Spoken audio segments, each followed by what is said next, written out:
Israeli troops continue to carry out massive strikes on populated areas in the Gaza Strip. Right now, the number of dead has already exceeded 31,000 people. The number of wounded is more than 72,000.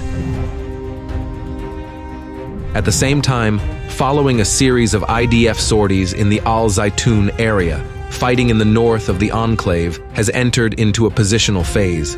Israeli units along the perimeter continue to enforce the blockade and conduct filtering. At the same time, humanitarian aid drops continue, but almost everyone is marked by some incidents. For several days in a row, parachutes of some containers failed to open, causing them to fall onto the crowds. In the central part of the enclave, the IDF has increased the intensity of strikes on uncontrolled areas. At the same time, the massive firearms training may indicate that Israel intends to relaunch the ground operation.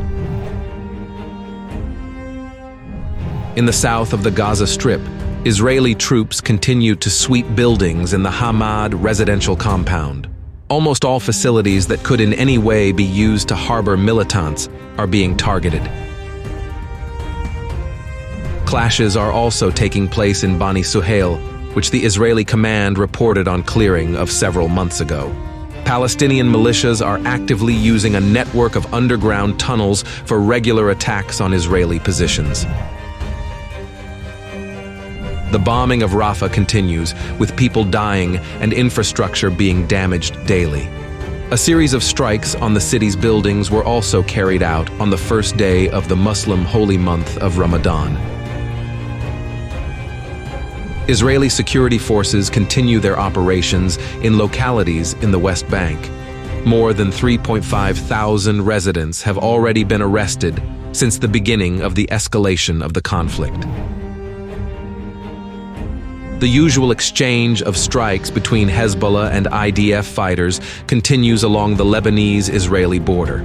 Israeli aircraft fired missiles at a residential building in 𝐀𝐥-𝐀𝐪𝐬𝐚, killing 5 people and injuring about 10. In response, Hezbollah launched strikes using rocket artillery at the Mount Meron military base and other targets. The base was damaged, no casualties. In the Red Sea, the Yemeni Houthis once again attempted to attack a civilian vessel.